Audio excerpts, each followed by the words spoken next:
I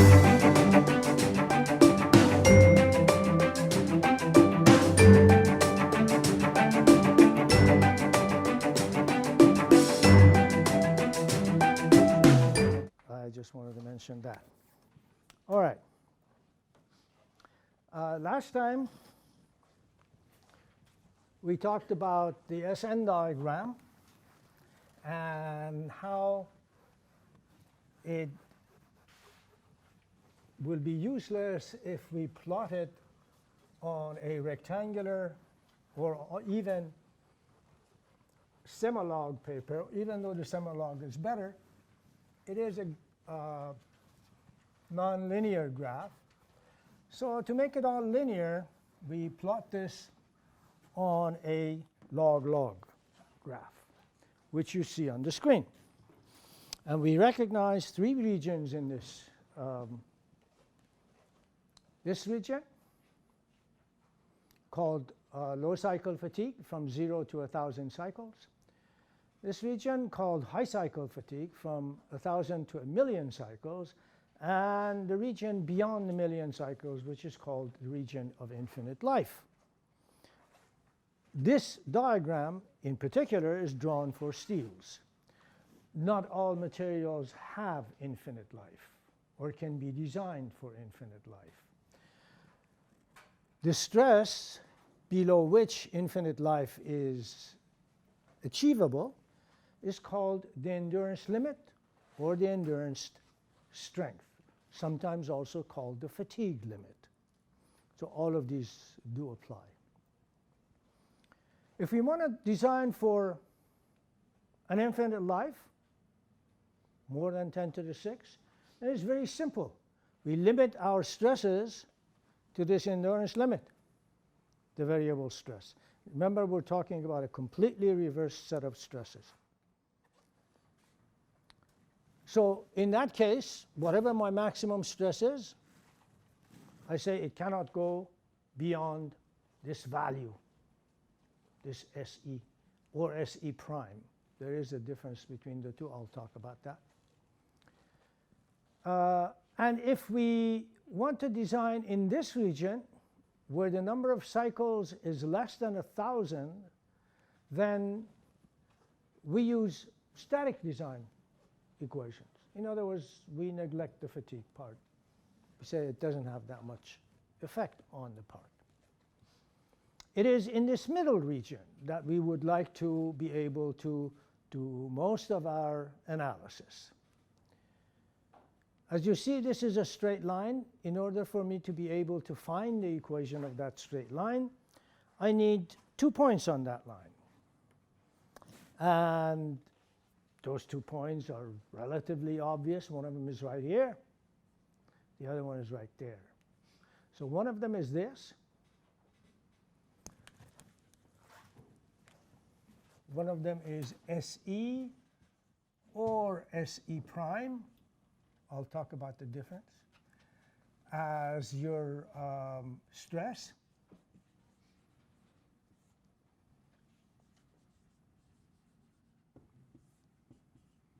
The other one is 10 to the 6. The difference between SE and SE prime is that SE prime is the endurance limit of the rotating beam specimen, what you find in the lab. That specimen is made according to ASTM standards. It has a polished surface. It has a specific dimension or dimensions. And its manner of testing should be exactly as they prescribe. SE, on the other hand, is the endurance limit of the actual part that you will be using in practice. And we will see how to find SE from SE prime in a few minutes. So to get the equation of that line, here's one point. The other point, of course, is this. We assume the number of cycles to be about 1,000, so we'll call the number of cycles 1,000. And the stress, as you can see from the graph, is a little bit less than the tensile strength of the material.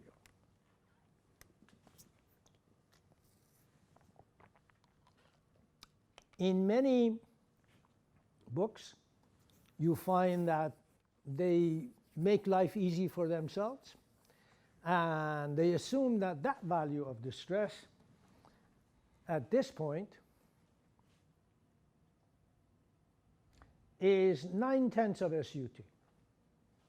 Of course, they don't just pick that off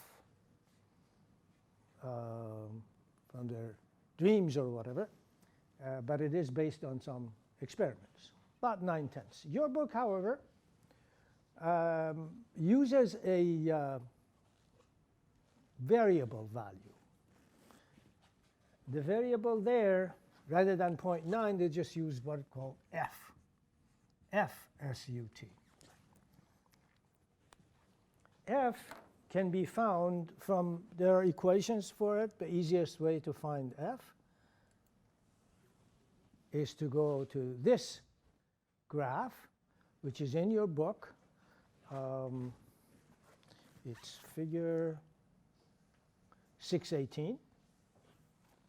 And the abscissa is the tensile strength of the material, and the ordinate is the value of F. So if you have the material, once again, this for steels, come in here, pick off the value of F, and use it in this equation. To find the equation of the high cycle fatigue part of the SN diagram.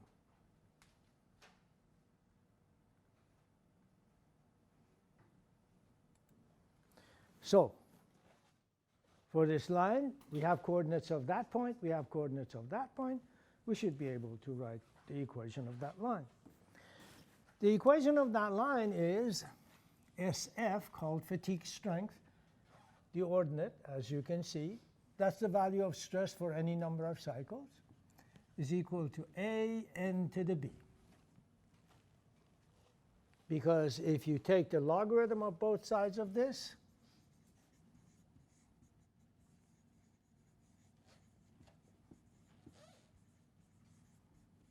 that's what you get. And that's the equation of a straight line. So this is like your y, and that's like your x, that's the slope, and that's the intercept. You have 2 points on this. You substitute SE or SE prime, whichever you're interested in here. You substitute the number of cycles here. You get 2 equations with 2 unknowns. The 2 unknowns are A and B. And you solve for the 2 unknowns, A and B, and this is what you get.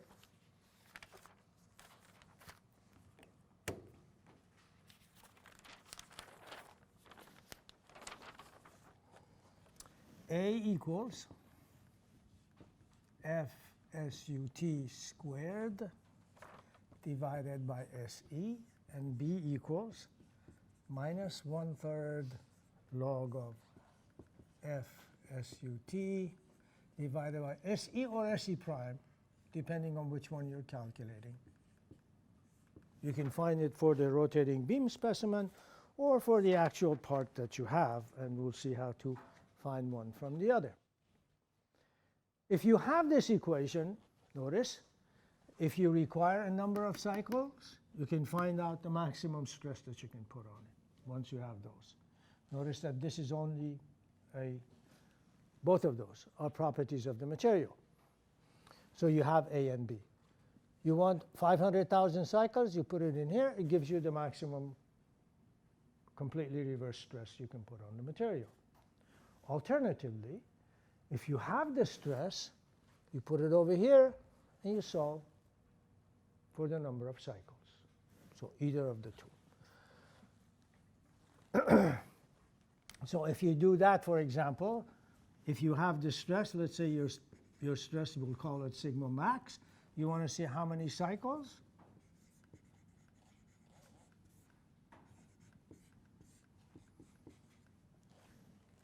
That's how many cycles. That's the inverse of this equation. Okay?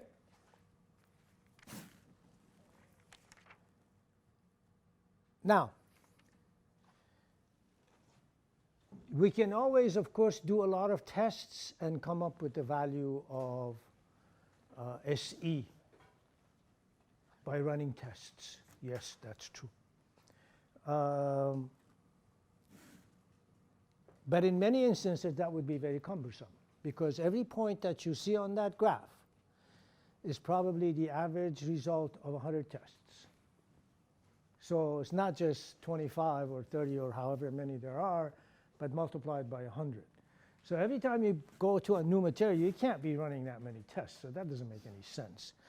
So for steels, we find that when we run some tests, that the endurance limit of the material, as tested in the rotating beam, in other words, SE prime, is related to the tensile strength of the material via a graph that looks like this. This is for different types of steels. We notice that up to some strength, about 200 KSI, up to about 200 KSI of tensile strength, this is the relationship which, if you write the equation for, turns out to be half of SUT approximately. This is approximate, of course. You can tell by the number of points that are there. This is provided.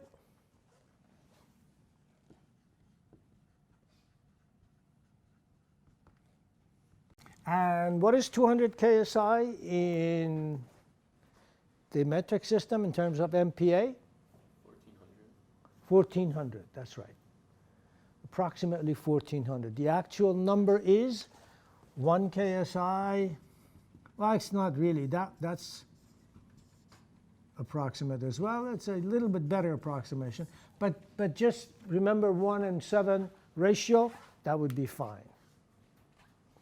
So that's 1400 MPa.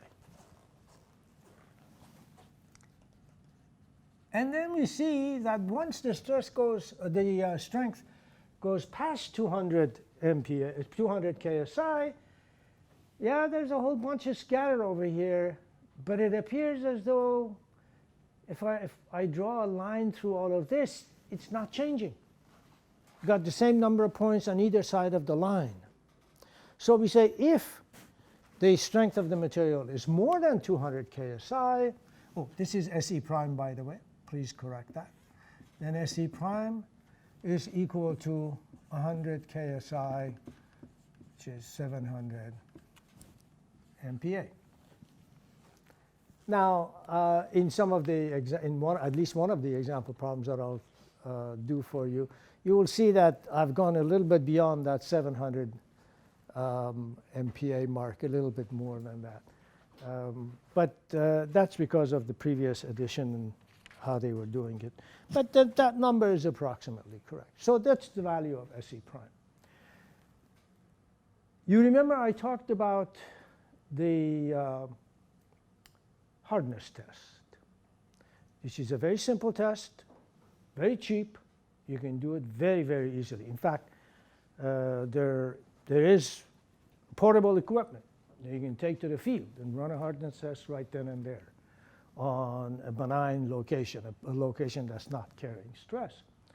And look what you can see, what you can get from it. So if you have the Brinell hardness, you can get SUT, which is approximately half of that.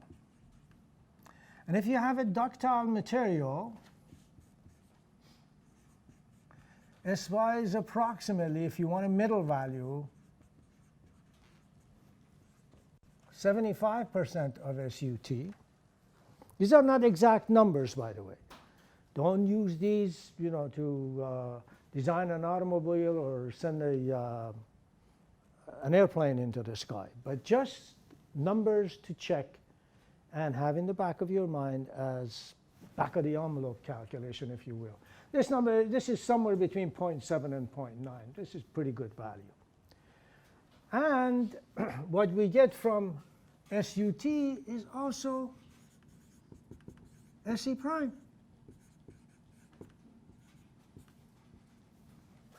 Provided it's less than 200 KSI. So with one hardness test, you can get all of that information. That valuable the hardness test is. Okay? Any questions?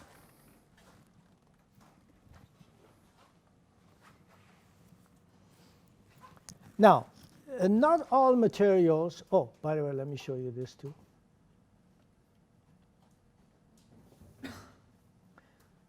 Look at the top graph. That's similar to the one we were looking at, except that it's only drawn for 1,000 cycles beyond. This is the high cycle fatigue. That's the infinite life part.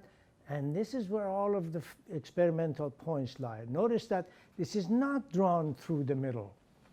Because if it is drawn through the middle and you design with that, you're asking for 50% of your design to fail before they reach the max or the required number of cycles.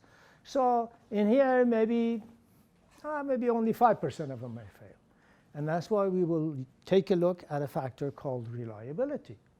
How reliable are your calculations? Did you put it through the middle?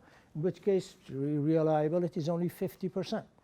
50% of your samples will survive, whatever you're designing for.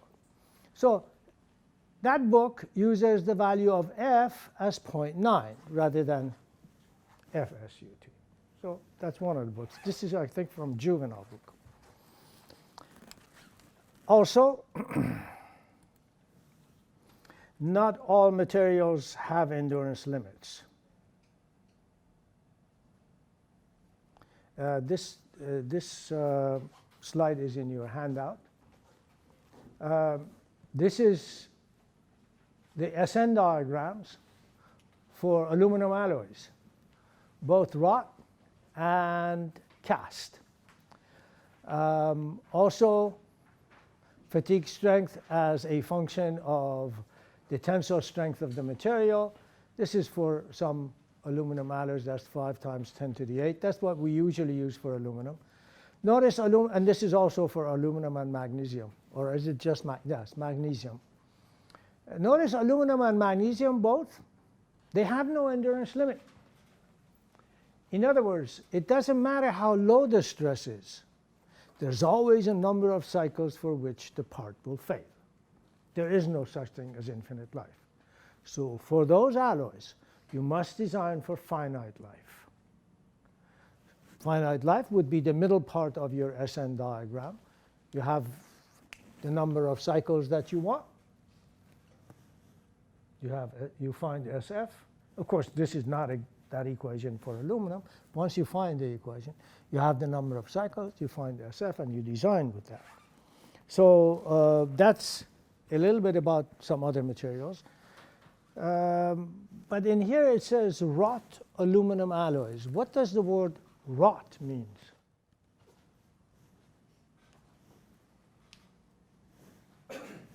$315 people? No? No $315 people? You've heard of wrought iron gates, right? Ever wonder why they call it wrought iron? Now, somebody in the previous class says it's boiled fruit, which is probably right, but it's not spelled the same.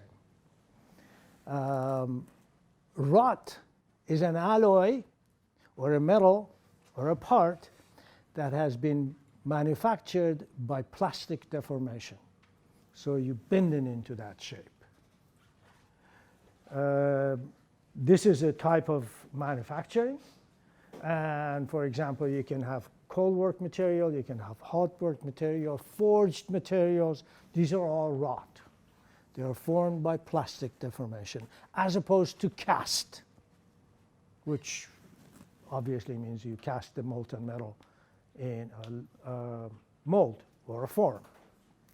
Okay? Let's see if this is a good place to stop. Yeah, it's a good place to stop. Any questions? Okay. If you have any questions regarding your exams, please see me now.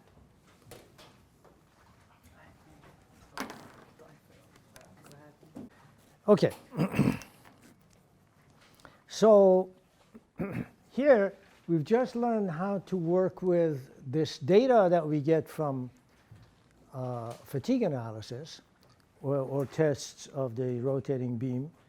And it is a relationship between the applied stress and the number of cycles.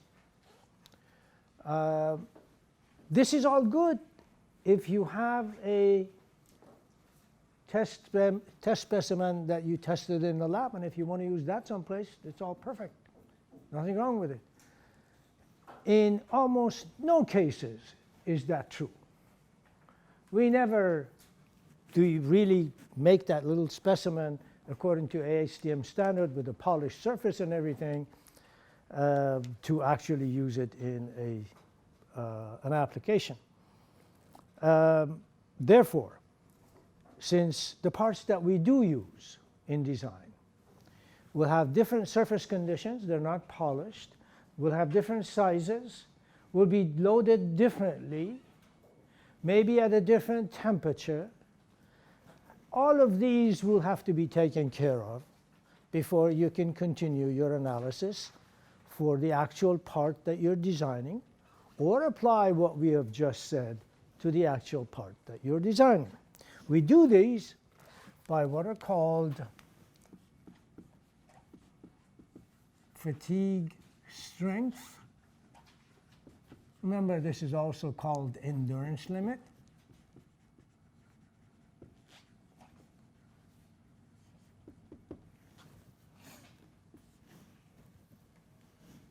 Modifying factors.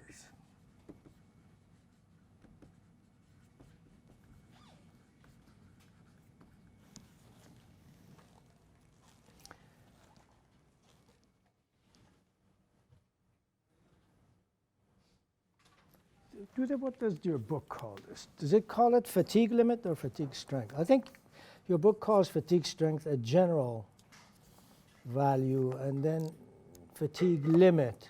I myself like the word endurance limit because it tells you exactly what you want to hear. Yeah, they use fatigue strength for stress, so they must be using fatigue limit. So let me, rather than strength, make this limit or endurance limit. These are factors that we multiply by the endurance limit of the rotating beam, SE prime, which we just found is approximately half of the tensile strength, to get the endurance limit or the fatigue limit of our part. The first one of these is called surface factor.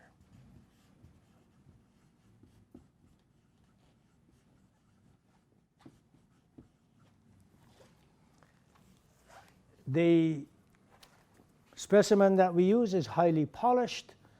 Yours may be machined, maybe cold worked, maybe hot worked, maybe cast, what have you. The surface conditions are not the same. Again, and we will repeat these many times, fatigue is entirely an experimental type of a venture from which we get information to analyze and design.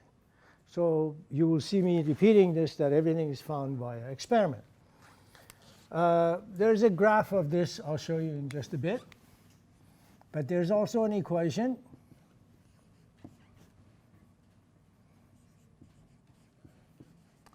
Ka equals A SUT to the B. And I want to warn you that the A and B here are not the same as the ones we just used for the equation of the SN diagram. These are completely different, have nothing to do with one another. Do not confuse them with one another. These two constants come from experiments, and they're tabulated here in your book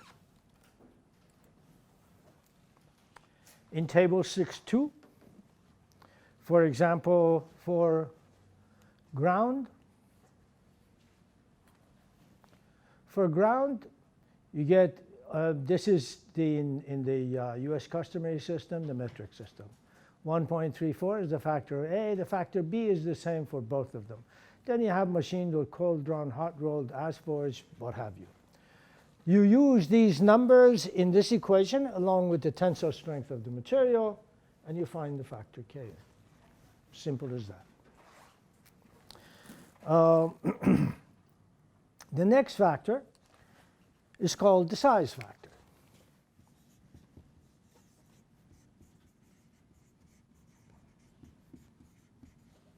This factor relates to the difference between the size of the rotating beam sample, which we test, and the actual part that you may have. Assuming that actual part is also of circular cross-section, and it is going through rotating fatigue, like a crankshaft, for example. Obviously, it's not the same size as the specimen that we use in the lab. So for these, we have a size factor KB, which relates the actual endurance limit of the part to that of the rotating beam specimen. Why should there be a size factor anyway? In fact, we find that the larger the size, the smaller this factor. And eventually, we're going to multiply it by SE prime. In other words, the larger the size, the smaller the value of the endurance limit. The less stress the material will take before it fails. Why should that be the case? Just because we have a large part.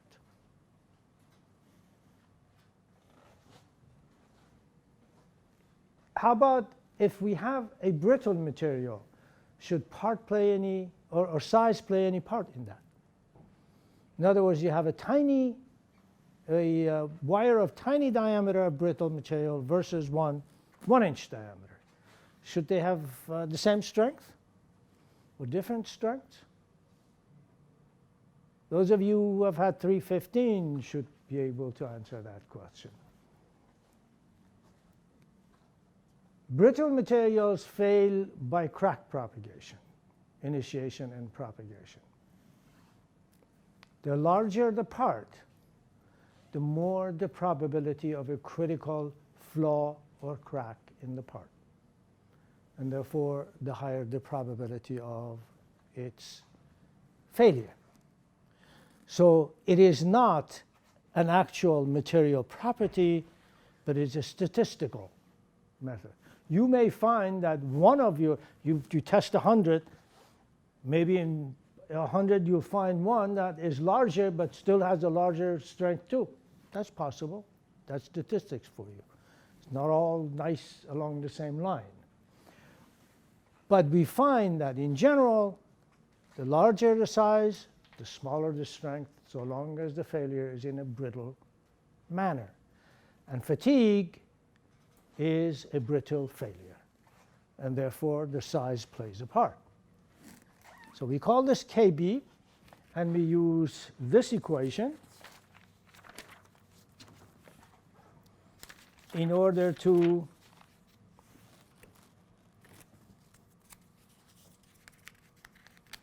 convert SE prime to SE.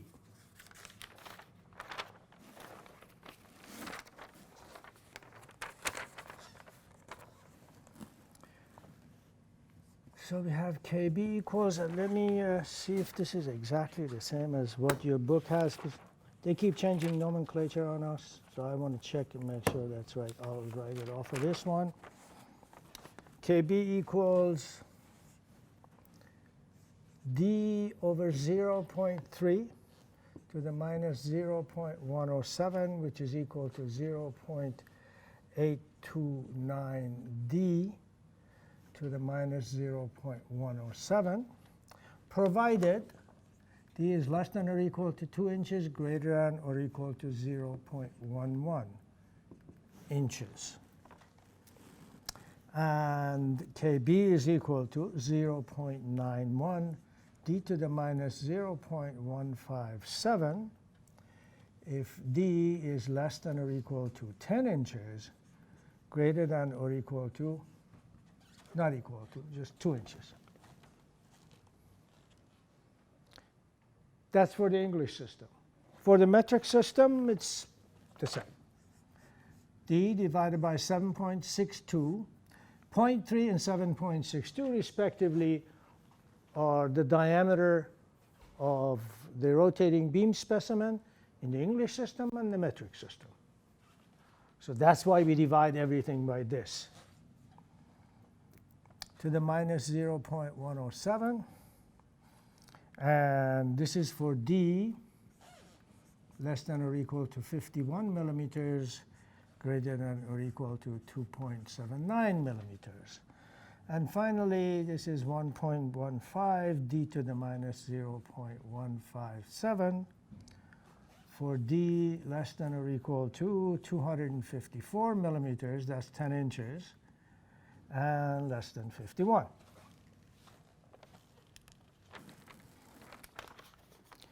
Notice that it is possible for KB to be larger than 1. By the same reasoning that I just talked about, if we have a larger material, we end up with a smaller strength. It follows that if I have a rotating beam whose everything else is the same as the rotating beam specimen except for the diameter, and the diameter is smaller than 0.3, then that part will have a longer life or can take more stress. And therefore, the value of KB will turn out to be larger than 1. But in almost all other conditions, these factors, the modifying factors, are going to be less than 1. Okay? Any questions? One thing that comes up when talking about the size factor is that this is only good if your part is rotating, is in rotating fatigue. Again, like a crankshaft.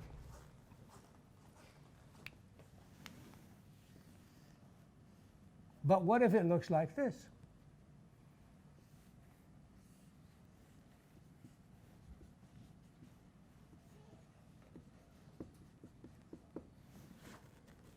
It's in bending, but this is not rotating bending.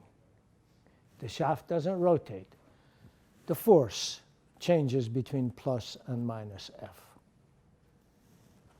So in this case, this is what we do. We say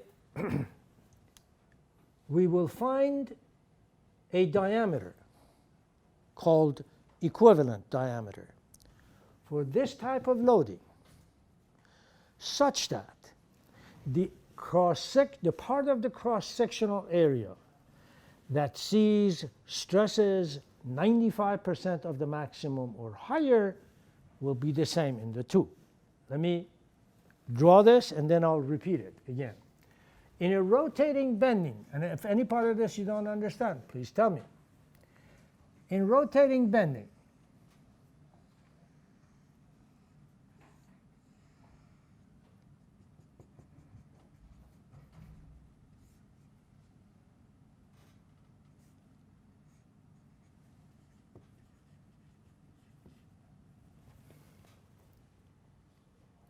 and this shaft has a diameter d.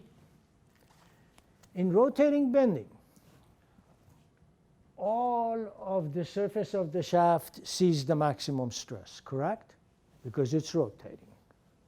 All points on the surface.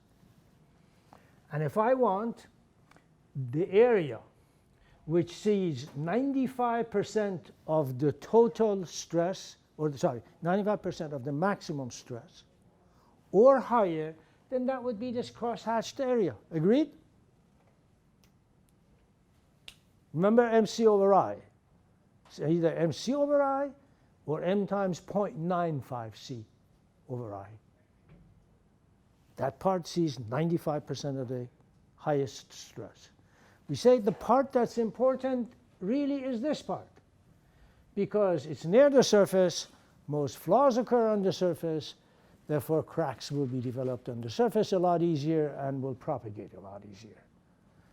Cracks are more likely to exist on the surface than on the interior of the material. So we use this area. We say this is the important area. This part over here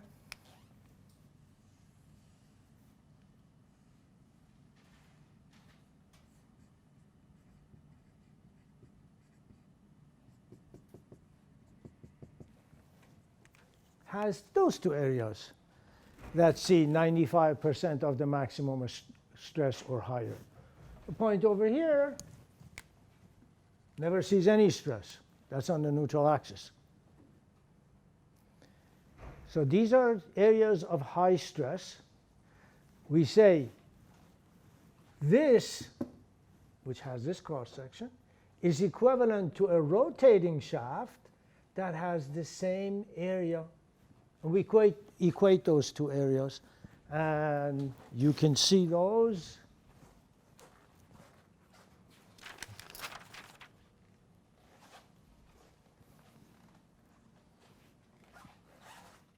Oh, I forgot to put in the signal sender.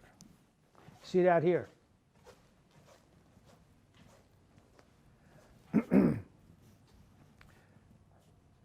This area that I'm talking about is this much, 0.01046 d squared.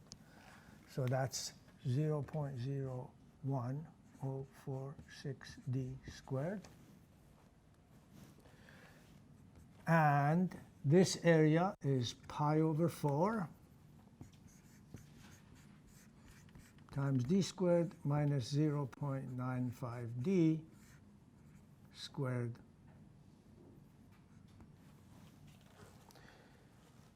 We call this the equivalent rotating beam diameter. And we solve for the diameter, which comes out to be dE equals 0.370D. So this is equivalent to a rotating shaft whose diameter is this. Now we're back there. And we put this equivalent diameter here, here, wherever we want, and calculate KB. Any questions? Also, we may have something like this. This may be the cross-sectional area. In this case, the parts that see 95% of the maximum stress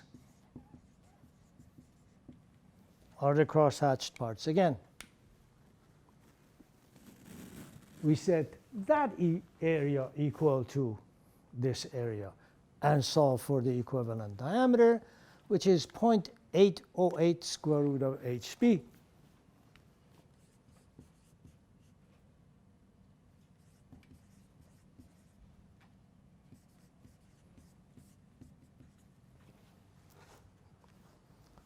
And we put that here to find the size factor. Any questions?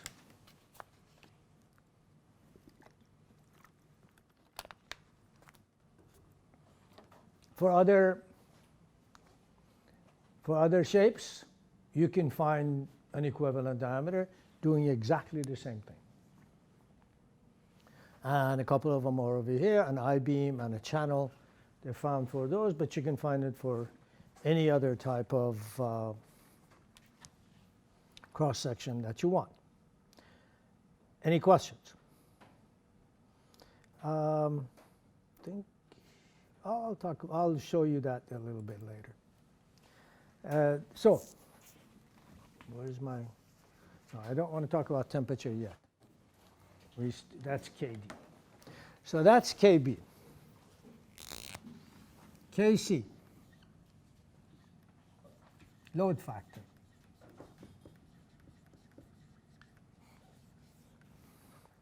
The manner of loading in the rotating beam is bending. So if the manner of loading in the part that you have is also bending, there is no correction factor, there is no modifying factor. When I say there is no modifying factor, I really mean that the modifying factor is 1. It doesn't have any effect. So that's 1 for bending.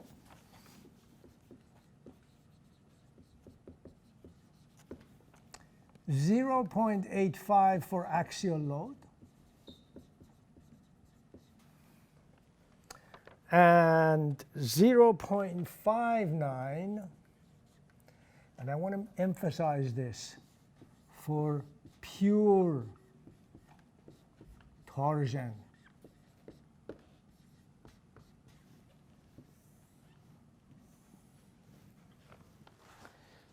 Only if you have reciprocating torsion back and forth, nothing else. If that torsion is a part of a combined loading, in other words, if it is accompanied by axial load or bending, you do not use that factor. So make sure that you make a note someplace and keep it in the back of your mind. When we do combined loading, we'll take care of that load factor in a different way. And I'll talk about it when we come to it. This factor 0.95 is theoretically 0.577. And it actually, if you take a look at the von Mises equation, it comes from a pure torsion case, like this. This is the question in the multiple choice as well. So this is pure torsion.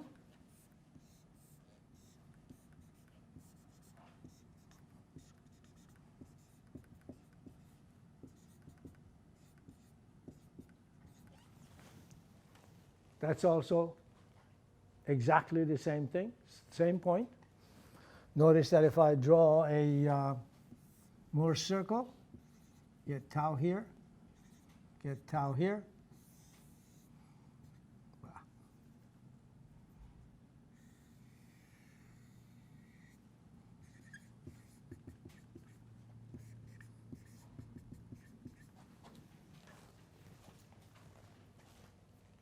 Those are your principal stresses, pure torsion at 45 degrees.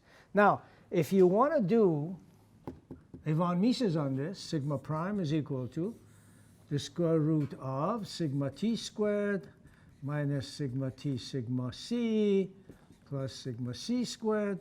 And this comes out to be root 3 tau if you substitute for it these values.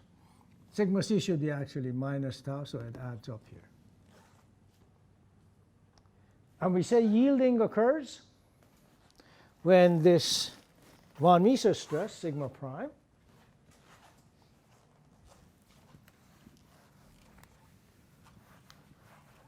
is equal to the yield strength of the material.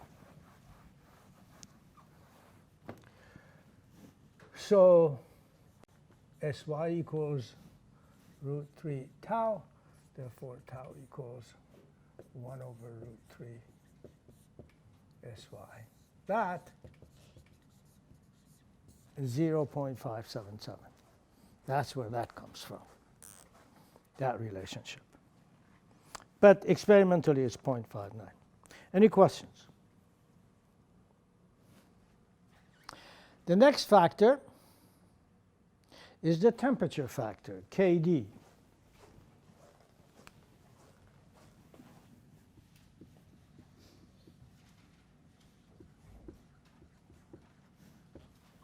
For Kd, we find that when you increase the temperature, initially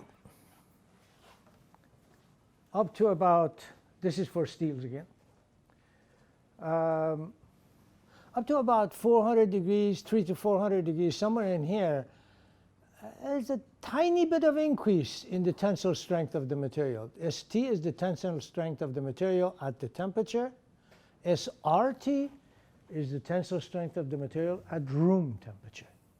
So this is the ratio of the tensile strength at the temperature that you have versus room temperature. But then after that, there's a big drop in the tensile strength of the material. This ratio, ST over SRT, can be used as your temperature factor. If you know sigma prime, you can use it, ST over SRT. Most of the time it's less than 1. Sometimes it's a little bit more. If you don't have it, use this ratio, find the tensile strength at the temperature that you desire, and then use the equation SE prime equals 0.5 SUT to find your endurance limit. In other words, use that tensile strength rather than the room temperature tensile strength. So that's a little bit about the temperature effect. Reliability effect, KD. It depends on how you design, for example. Like I said before, if you design with a line through the middle of all of the experimental points, you're asking for a reliability of 50%. Half of your samples will survive, half of them won't. If you, anything more than that, you have to bring down this curve. So remember, this curve here looks like this. And your experimental points, we had them like this. Well, that's your 50% curve. You want something less than that? So that maybe 1 or 2 experimental points fall below that. There's no such thing as 100% certainty. This is all probability. So whatever probability you would like, take a look in here. There's the variance. We are not going to talk about statistics over here very much, but this is your reliability factor. Pick off the reliability factor from here, and you use it as KE. And then you have, so let's write that too.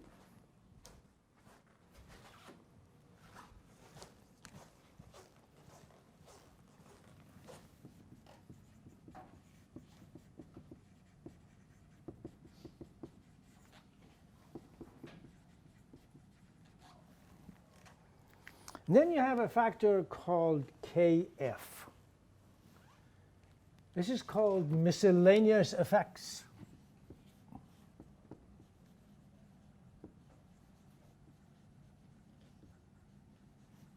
Anything and everything else we haven't talked about, you can put in here.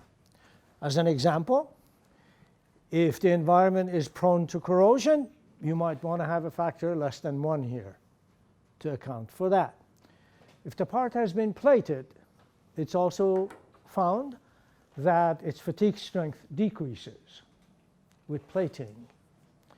If it has been shot peened, fatigue strength increases. Do you know what, you all know what plating is, right? Yes? Everybody knows what plating is, okay? Does everybody know what shot peening is? Everybody knows what shot. So these are fair questions for the multiple choice for the next exam, right? So if you don't, you better ask. So don't be bashful. But shot peening, I don't think all of you know. It's very seldom that everybody knows what that is. It's a process in which you bombard the surface of the material with very tiny hard pellets traveling at high velocity, and they plastically deform the surface and produce something similar to pockmarks. At the same time, they leave residual compressive stresses on the surface, so that when your tensile stresses are applied to the surface, before they can propagate any cracks, they have to overcome those compressive stresses first. So you'll be allowed to put in more stress. So when you have that, these effects are included in the miscellaneous effects factor. Let me show you some of the stuff that I talked about in this graph. These graphs are in your handout, by the way. The top graph here is from another book. They call their factors C, not K. So that's the surface factor. Rather than using that equation, they give you some graphs. These are just as good. What is interesting to see is this, that plating reduces the fatigue strength of the material. This is the unplated part, plated part. It reduces the fatigue strength. Plating does. Combined with shot peening,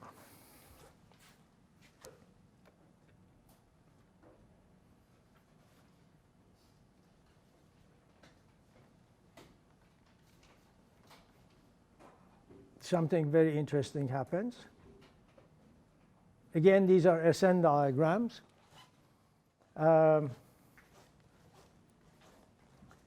This is nickel plated. This is unplated. So nickel plated has a much lower SN curve. Even after we peen it, after we plate it, we peen it and then nickel plate it. Even peen first, nickel plate later, still is not as good as the unplated plate. However, if you plate it and then peen it, then its strength will increase. Because now you have those park marks or residual stresses on the actual outer surface of the material. Whereas in the previous peening, it would be under the plating material. Also, when you're plating, you have to take into consideration the fact that, not plating, sorry. This is similar to plating, but it's not the same thing. Case hardening. This is a process in which you strengthen the outer surface of a material. It can be done in different ways. It can be done via temperature, a process called quenching. It can also be done by infusing carbon into the surface of steel. What you do is increase the carbon content in the outer part of the steel.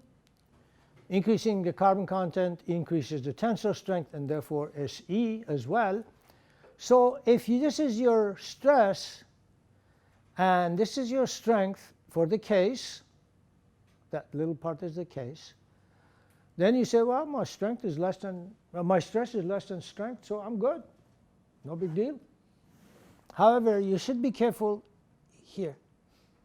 Just when the case ends, and it's not a black and white line, but it's shown that way here, where the case is gone here, and this is the real material, core material. Now there, your stress may be higher than the strength of the core material, and you may get failure.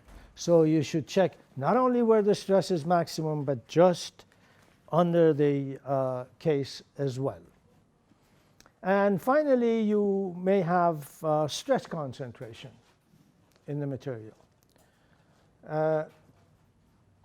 We incorporate stress concentration. Your book may apply it to strength, in other words, SE, or it may be they apply it or may apply it to the strength. My suggestion to you is always apply it to the stress. In other words, increase the stress. Don't decrease the strength, because you will always be right. If you decrease the strength, then in combined loading, you'll have different stress concentration factors, and which one do you use? You don't know. But I'll emphasize this again when I come to stress concentration in combined loading. But taking a look at all of the modifying factors, we find SE from SE prime via this equation. This is now the endurance limit of your part.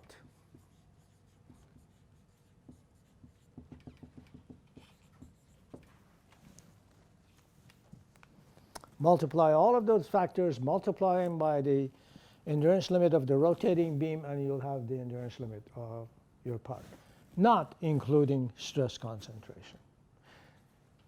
Insofar as stress concentration is concerned, we see that when a material is loaded in fatigue, the effect of stress concentration is somewhat reduced. This is mainly because in fatigue, failure occurs by a propagation of a crack, and at the tip of the crack, let's say it's propagating in that direction, at the tip of the crack you have an area of plastic deformation. Remember, the stress there is extremely high.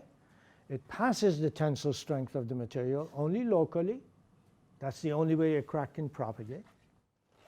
And since it is plastically deforming, as we talked about during the first day, it cuts down on the stress concentration factor.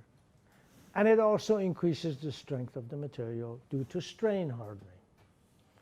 So the effect of the stress concentration factor is reduced. And it is reduced via using a factor called notch sensitivity.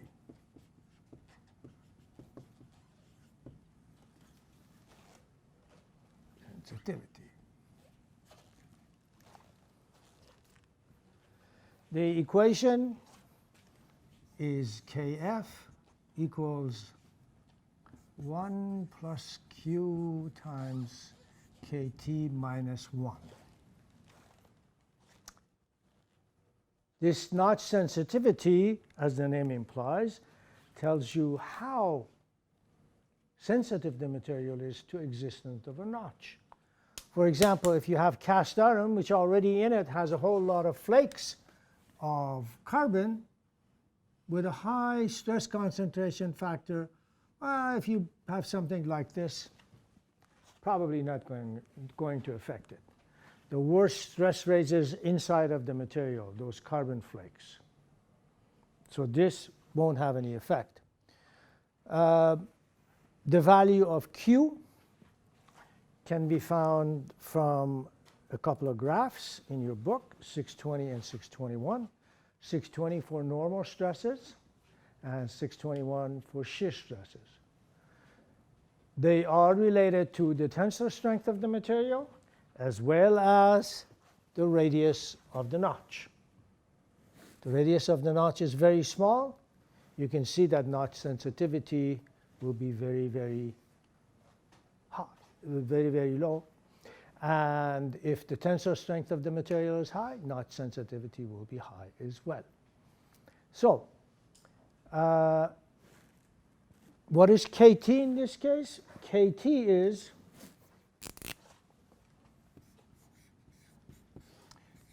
geometric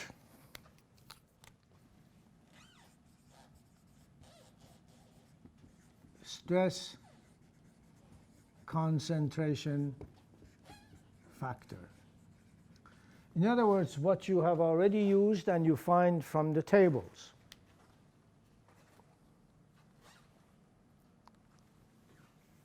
You go to the tables where you have these discontinuities, you find Kt, you put it into this equation, you get the notch sensitivity, which is never greater than 1 in here. Notice that for a notch sensitivity of 1, that means the material is fully notch sensitive.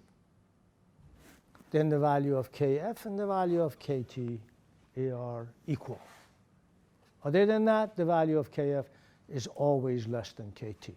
So the effect is minimized. So this is for normal stresses and this is for shear stresses.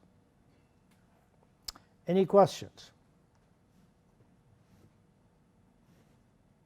Okay, let's take a look at a couple of example problems. These are in your handout.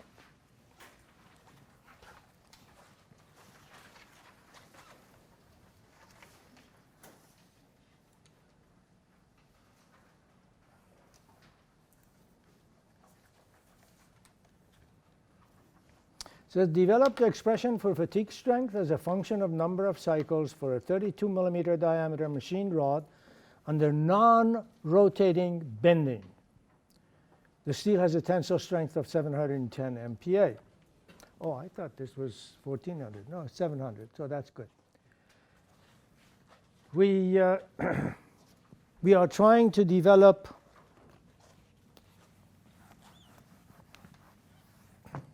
this equation. This, of course, is for the middle part of the graph. That's the equation we're looking for. SUT, tensile strength 710, SE prime half of that, 355. Surface factor, A SUT to the B. We pick off these two constants from the table. I think it was 6.2, but I'm not sure of the number. Oh yeah, it says right here 6.2. 0.781. So it's just straight plug into this equation. Since the rod is non-rotating, an equivalent diameter is found. This is what I was talking about here. And for a non-rotating round, the equivalent diameter is 37% of the actual diameter. This means 37% of the area of that rod sees the maximum stress down to 95% of the maximum stress. Then put it in the equation for KB, and you find the factor KB. If nothing is said, in this case, we assume that it's bending, so Kc equals 1. Nothing is said, Kd and Ke we will always assume equal to 1, although the reliability factor Ke is not equal to 1 is not a very good idea. But generally, if nothing is said, just take it equal to 1. SE, therefore, is the product of all of these factors, Ka, Kb, Kc, and all of those, multiplied by SC prime, 355. So that gives you 265. In order to find the value of F in the equation for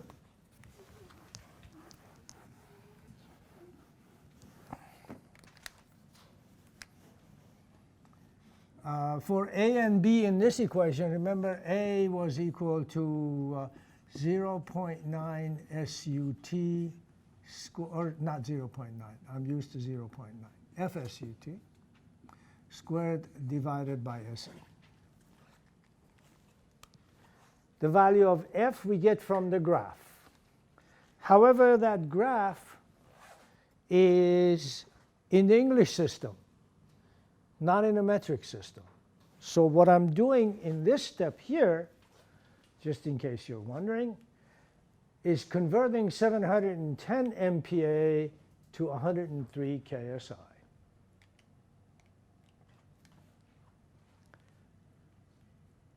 And from the graph, I read F equals 0.84. Then calculate the values of A and B. According, A is on the board, I just rewrote it. B, you have it as minus 1/3 log of FSUT divided by SE. So there's the value of B. There's the value of A, and that's your equation. That's this equation, with the values of A and B substituted here. Any questions? Next, we're going to use the same rod. So now assume that the rod is used as a cantilever beam of length 300 millimeters and loaded with a force F at its tip that fluctuates between plus F and minus F. Using a factor of safety of 2 with respect to fatigue failure, find the maximum possible value of F. A for infinite life and B for a life of 10 to the 5 cycles. So in this case, you have to find the value of this F, the applied load. The maximum stress in this rod occurs over here. Never mind the stress concentration at this time. We'll get to that later. And it's equal to 32m divided by pi d cubed. In terms of F is that. M is equal to 300F in millimeters and newtons. For infinite life, this maximum stress must be equal to SE. We also require a factor of safety of 2. So divide that by 2. And we solve for the force F, 1422, for infinite life. That's the maximum force you can have if infinite life is required. For a life of 10 to the 5, we can no longer use SE. So if I may draw that graph again here,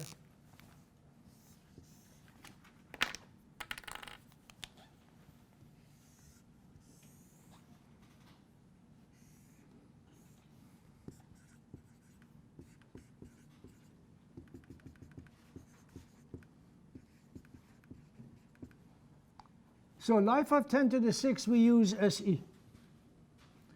Life of 10 to the 5, we need that value. That's our maximum. That we can find from the equation for SF, the equation we just found. SF equals 1348 10 to the 5 to the power of negative 0.1172, 350. So this is 350. It must, of course, be larger than the value of SE. So there's 350. And now we say sigma max. This is covered with the sheet. So this is SF over 2. Please put a 2 under that SF right there. So that should read like this. It should read sigma max equals SF over 2. Last time it was SE over 2, 2 lines up. SE over 2, now SF over 2. This is our strength now. And we find the value of F, 1876. And finally, assuming F equals 2,000 newtons, will the part have infinite life? If yes, find the factor of safety. If no, find the life of the rod. So in this case, we would like to take stress concentration into account as well. So this is this business of Kf as a function of Kt. These are the dimensions from the picture that you have. From Appendix A 15.9, we get Kt equals 1.8. Kt is the geometric stress concentration factor, what you have already used.